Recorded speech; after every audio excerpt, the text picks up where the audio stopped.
This is going to be a pretty heady discussion of potential energy versus position, force versus position, graphs and functions, how they relate to one another, and how to read potential energy versus position graphs. This, in the year of our COVID 2021, on the test, it's not going to be nearly as much detail required as what we're going to see here, but this is for posterity, so I'm going to give it the full beans. Let's start out with essentially where the lab that you're doing in the near future will have done should give you a position versus a potential energy versus position graph that looks something like this for a spring. This graph should be no surprise because the potential energy for a spring is equal to 1/2 kx squared. So we would expect a quadratic shaped graph, potential energy versus position. And this would be for a spring, which is, let's see, given these are positions that are positive, this would be for a spring that is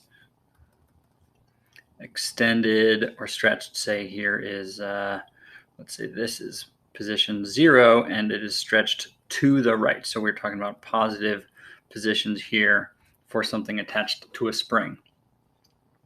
Now, of course, if you were to let go of this spring, let go of this object, it is going to spring, it's going to move to the left.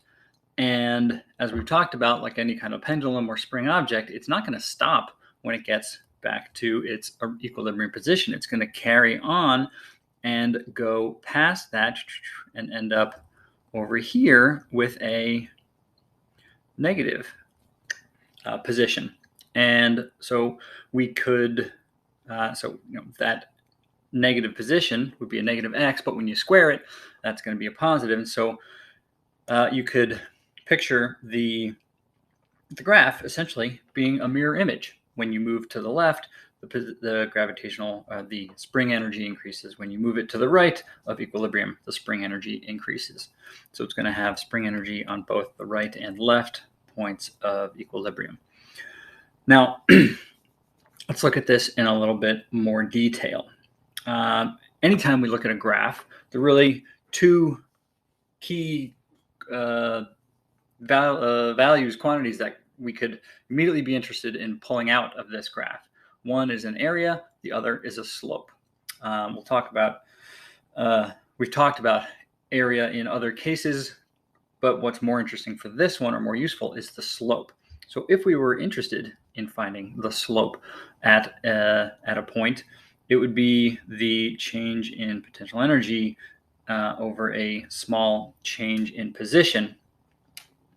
So what that would tell us, now I'm not going to quantitatively dig into this, but more dimensionally, what are the units that this would indicate? So the slope of a change in potential energy over a change in position. So potential energy is joules. Change in position would be meters. Now a joule, like work, the unit of work, the unit of energy. Work is measured in joules, and work is force times displacement, force times d. So we're talking about newtons times meters. So a joule is a newton meter. So newtons times meters over meters, cancel those out. Oh, look at that. The resulting unit is newtons.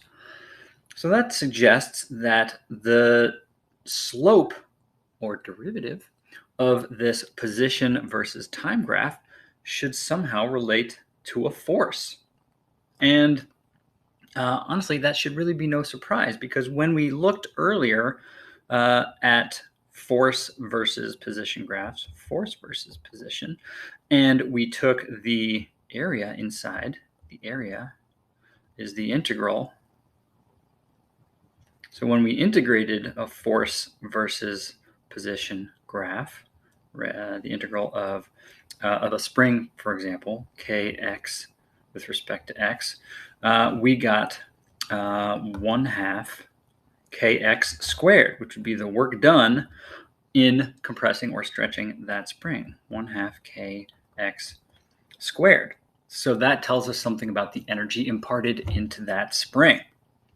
Well, the reverse process of integrating would be taking the derivative. The derivative of the potential energy with respect to position would be the derivative of 1/2 kx squared. Well, when we take the derivative, we use the power rule. So we got x to the second power. We bring that out front as a coefficient. So we got 2 times 1/2 times k times x, and we reduce that power by 1. So 2 minus 1 is 1. X to the first power is x. 2 times 1/2 cancels out, is kx. Fascinating. Kx is the force. That's the magnitude of the force. Now I say magnitude because there's one additional little detail to pick up on in this case, and that is recognizing that when you displace something to the right, let's say this is a horizontally oriented spring and you pull it to the right. Maybe left? I don't know. Cameras are reversed. If you pull it to the right, the spring itself is going to pull to the left. So the force in this case, as you have a positive displacement, the force is actually going to be pulling it back to the left. So it turns out that the derivative of the potential energy with respect to x is actually the negative of the force. In other words, the slope is the negative of the force, or you could say the negative of the slope is the force. So let's just put that into practice here. Here is a positive slope, and it's being displaced to the right. Well, if you stretch a spring to the right, the spring is going to exert a force to the left. So a positive slope is going to correspond with a negative force that the spring will be exerting. And if we look at the left side of this graph, well, at this point, it's got a negative slope. And so if you compress the spring, if you push the spring to the left of equilibrium, well, the spring itself is going to be exerting a positive force, or a force that is going to try to push it back in the positive direction. And so this, easy to overlook, but somewhat relevant aspect is true, that the derivative of the potential energy is the negative of the force. So we've got a couple big ideas that we're going to carry through. The derivative of the potential energy is, at least in magnitude, is equal to the force, and the integral of the force is equal to the work done, or is equal to the energy added.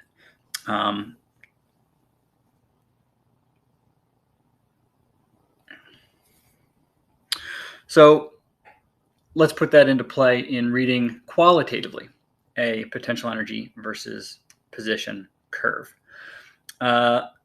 Basically ask ourselves, what can we tell from this curve? So we've got a potential energy of 6 units, 6 joules at a position of x0. And if we were to release something at this point, and I'm going to kind of bank on the fact that there's a very slight slope there. You know what? Maybe let's skip that. Let's release it at 0.1, or really anywhere to the right of 0. If we look at this entire region, this whole area right here, we can see that everywhere in that region between x0 and x2, the slope of the graph is negative. So just by virtue of seeing a negative potential energy slope, that tells us that the force is positive. So that means there's going to be a push to the right. Positive force, negative slope, positive force for this entire region. And if we look between x2 and x3, well, we can see that there is a positive slope in that region. So that tells us that there's going to be a positive slope will correspond to a negative force. And so if we released an object here, for example, there's going to be a positive force. That means if we release it from rest and there's a positive force, that means it's going to be propelled to the right, propelled in the positive direction. So it's going to, as you might expect, it's going to go to the right.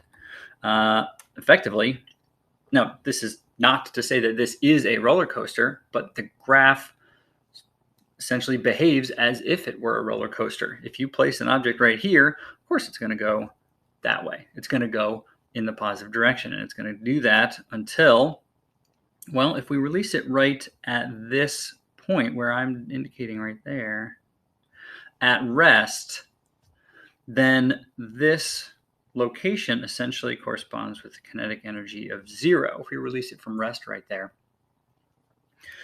it's going to move to the right. It's going to gain kinetic energy on its way down. So at this point at the bottom, we're going to have essentially a max kinetic energy because that's where the potential energy has gone to 0. And as it goes up the other side, it's experiencing a negative force, so it's going to be decelerating, and it's going to continue up the other side until the amount of potential energy that it started with at point 1 equals the amount of potential energy that it started with at, well, whatever that spot is between 2 and 3.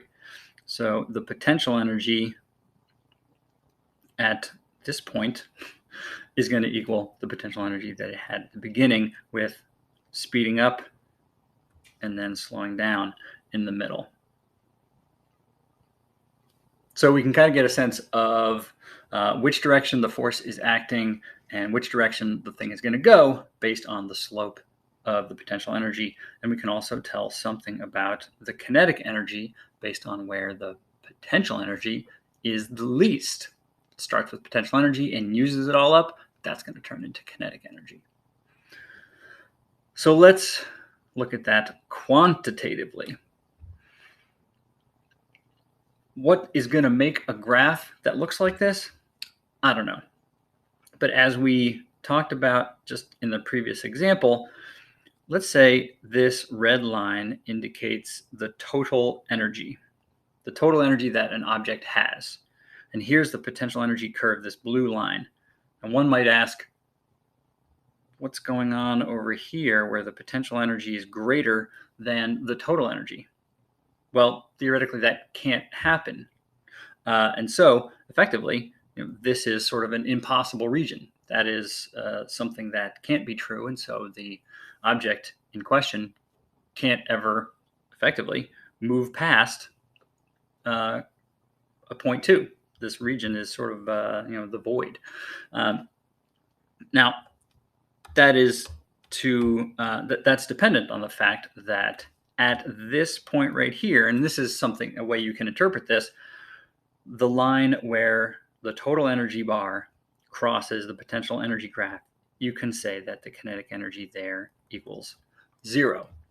So if the kinetic energy equaled 0, then it would not have enough energy to move to the left, to go any higher. It can only move to the right. And we know that because the slope of this line is negative. Negative slope, there's going to be a positive force. So starting at position 2, it's going to be pushed to the right. All right, so at what value or values of this, of x, is this particle's speed a maximum? All right, well, in any transition between kinetic and potential energy, the speed will be the greatest where the potential energy is the least. So look for that spot. Potential energy is the least at a position of 6 meters. That's where most of its potential energy will have turned into kinetic. So at x equals 6 meters, that's where it's going to be going the fastest. Does this particle have a turning point or points in the range? Well, if it starts at position 2 with no kinetic energy, and according to the slope, it's going to have a force pushing it to the right, it's going to proceed to the right. It's going to maximize its kinetic energy right here at 0.6. Okay. max. And that kinetic energy will progressively turn back into kinetic potential energy as it makes its way further and further to the right until it reaches this point where it runs out of kinetic energy. The total energy is equal to the potential energy at that point. We're again reaching a moment where the kinetic energy is zero. So the maximum position it can reach going to the right is 8, the position of 8 meters. If the total energy is changed appropriately, could the particle remain at rest at any point or points covered by the graph? If so, where? So what we got to imagine here, I'm going to erase a bunch of stuff, is we imagine that total energy bar, this red bar, could be moved up or down. Well, I can do that. I'm going to move it down. Let's see. I move it to right here, say. Well, if we moved it to here, then this and this, like if it was in between those points, it would never get out because it would only be able to move to the right and to the left, but it would never achieve enough energy to get over the hump or to go further to the left than position 2. So if we continue to move that graph, that bar down, that total energy bar down to a point where it in fact coincides with the lowest point on the graph, essentially, if the potential energy and the total energy are equal at a valley, basically you're saying you're in the bottom of the valley and you've got no kinetic energy. Well, then you're stuck there. If you're at the bottom of the valley and you've got no kinetic energy, you're stuck there. So it could happen at point 3, or if we continue to lower that total energy, it could happen again at point 6. So x equals 3 meters or x equals 6 meters, depending on how much energy you take away from the system. All right, so there's a little bit of mildly quantitative graph reading. Now let's bring in the heavy stuff. So a particle of mass 2 kilograms is free to move along the x-axis. The particle's potential energy is given by this interesting function where x is position in meters and u is energy in joules. The particle begins at rest at the origin. So at the origin position of 0. This axis, the horizontal axis, is position. Horizontal axis is position. So I used Desmos to graph this function, and this red function is the potential energy function. Maybe I'll use red for that. Potential energy as a function of x looks like that. So this graph, this function is that. And I used, again, Desmos to take the derivative, as we said. The derivative of the potential energy graph with respect to x is the negative of the force. Or maybe I'll put the negative over there, is the force. So I graphed the derivative of that function. Now, just for thoroughness sake, let's actually take the derivative. The derivative of the potential energy function with respect to x would be the derivative of x cubed minus 3x plus 3, all with respect to x. Power rule says that's going to be 3x squared minus 3. So the force, and it's negative. We've got to take the negative of that. So the force is going to be negative 3x squared minus 3. It's going to be a parabola, and it's going to be negative, so it's going to be an upside down parabola. Parabola facing down, and that's exactly what that looks like.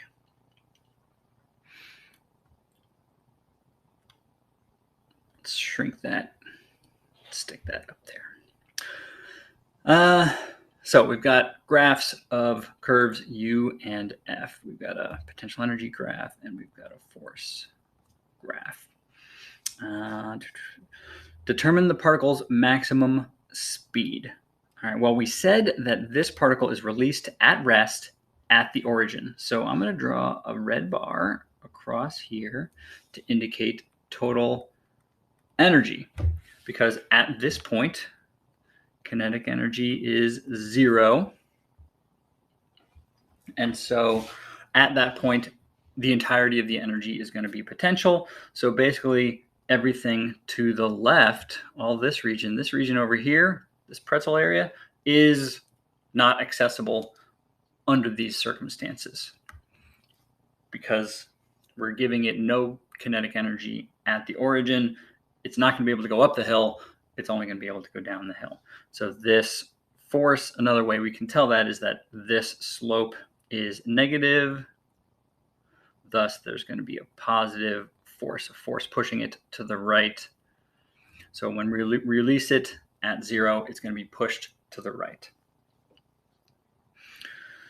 Determine the particle's maximum speed. All right, well, let's think about how this works.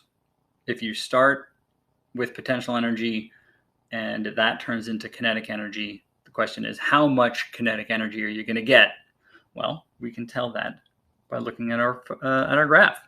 How much kinetic energy are we going to get? Well, according to this graph, we start with an initial potential energy of 3 joules, and according to the graph, we end with a potential energy of 1 joule. Well, that equates to a translation or a transformation of 2 joules of kinetic energy. We've lost 2 joules of potential, so 2 joules has turned into kinetic energy. So for part B, our kinetic energy is going to be 2 joules. So that's going to be 1/2 mv squared. It's a 2 kilogram object. I think that was chosen intentionally. So we get 2 equals 1/2 times the mass of 2 times v squared. All right, so that cancels. So v equals the square root of 2. V equals 1.41 meters per second. Determine the particle's greatest departure from the origin. All right, well, that total energy bar becomes useful again because it's going to move. This object is going to have the opportunity, the ability to move as long as it has kinetic energy. And as we've said, the point or the locations where the potential energy bar or potential energy graph crosses this total energy bar indicates the points where there is no kinetic energy. Kinetic energy is 0 there and there. So it's going to move to the right until it runs out of kinetic energy, and that position at the right corresponds with about that location, approximately that location. Now, how do we solve that mathematically? Essentially, we are recognizing that the potential energy is 3 joules. So we want to solve for x positions where potential energy equals 3 joules. So for part C, we can say potential energy is potential energy at x. Well, it is that function equals x cubed minus 3x plus 3. We're going to set that all equal to 3 joules. We want to find the locations of x that correspond with that amount of energy. Given that that is a cubed function, gets a little annoying, I would do that on a calculator and say so. Done on a calculator, we determined that x is going to be, 0 is going to be one of the roots, and 1.73 is going to be another. And we're also going to get another negative root way over here, but we already know that that's out of bounds, so we're not really worried about that. So 1.3 meters is the answer that makes sense that we're looking for. Determine the particle's maximum rate of acceleration. All right, in either direction. Okay, so we've already identified the fact that it's not going to get past 0 and it's not going to get past 1.73 meters. So if we're interested in the acceleration, we need to know something about the force.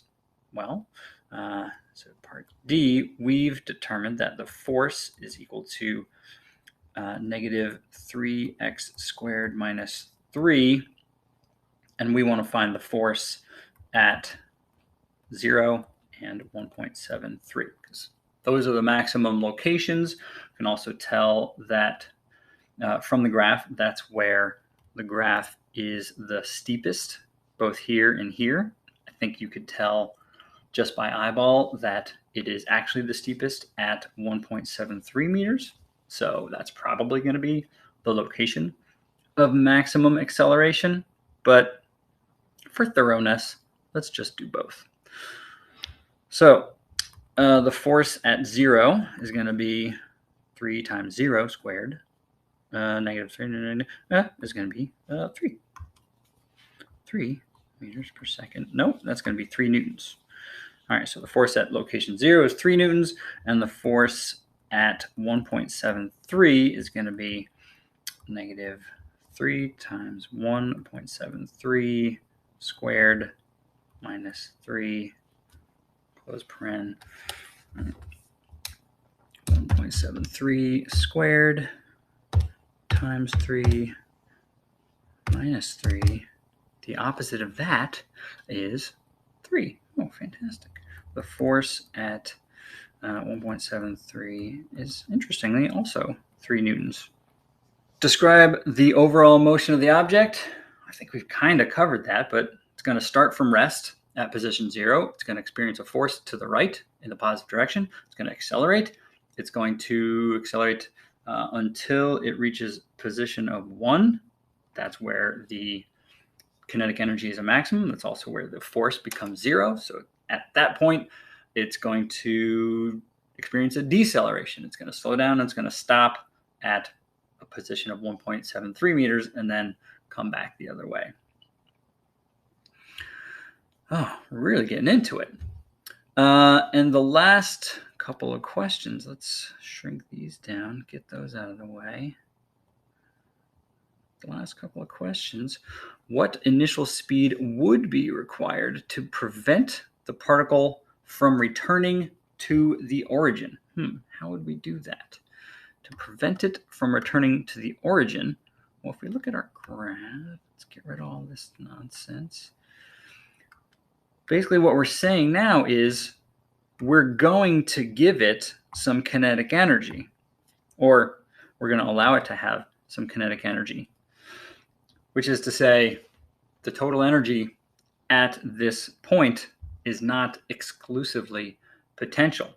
Basically, what that means is we want to know how much energy it's going to need in order to, well, if it was going to move to the right, if we let it move to the right and gave it some kinetic energy, it would go this way.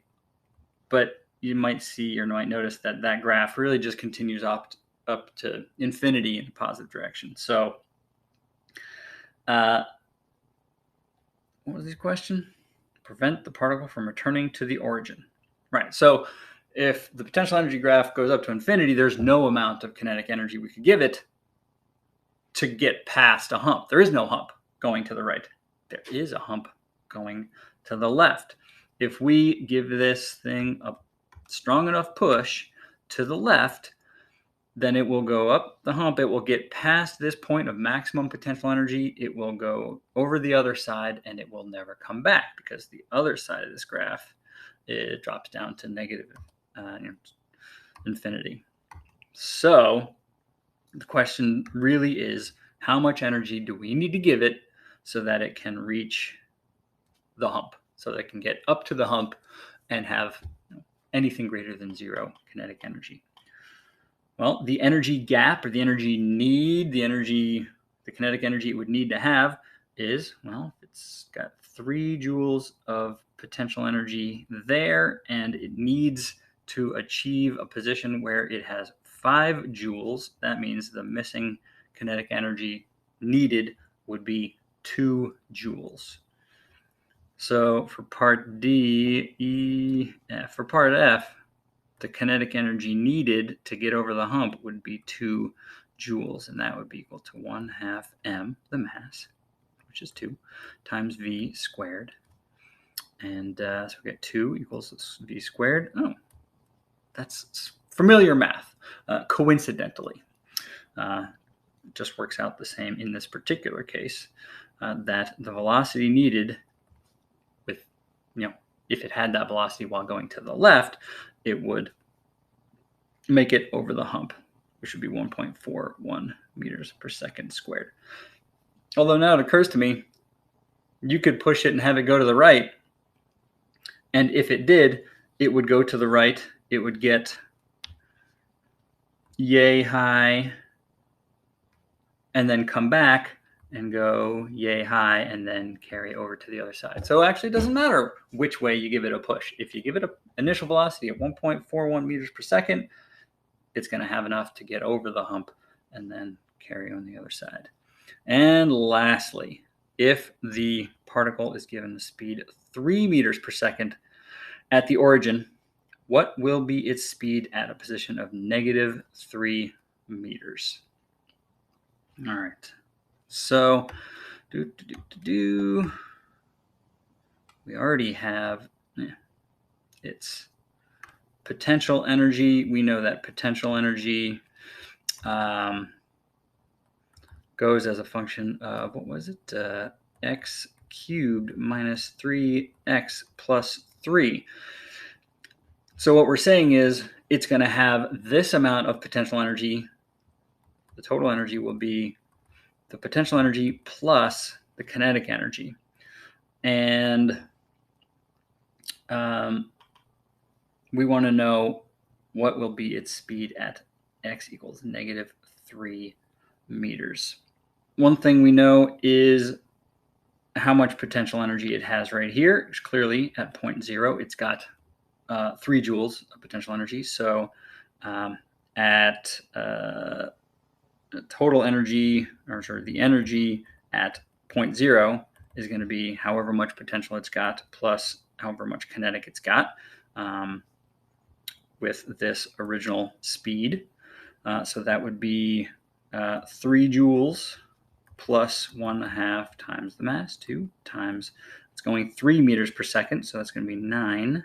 So it's going to have a total at position 0, total energy of 12 joules. Now that energy is going to be constant everywhere. It's conservation of energy. So we need to know how much potential energy it's going to have at the position of -3 meters, because the energy total at 0.0 is going to be the energy total at -3 meters. So that's going to be the potential energy at -3 plus however much kinetic energy it's got. So we need to know the potential energy at -3. So let's plug in -3 for that function. So that's going to be -3 cubed minus 3 times -3 plus 3. Did I get that right? I think so. Plus however much kinetic energy there is. So the grand total of energy, 12, is going to equal that plus the kinetic energy, which is going to be 1/2 times 2 times v squared. So -3 cubed is -27 minus 3 times -3. So it's plus 9 plus 3. So we got 12 equals -27 plus 9, that's -18, plus 3, that's -15, plus v squared, add 15 to the other side, so we've got 27 equals v squared, take the square root of that, 27 square root is v is going to be 5.2 meters per second. Oh boy, it's heady stuff. I'm not going to ask you in the year 2021 to dig in that deeply on a problem like this, but if it's 2022 or later, you're in for it. Let's go. Thank you for your attendance.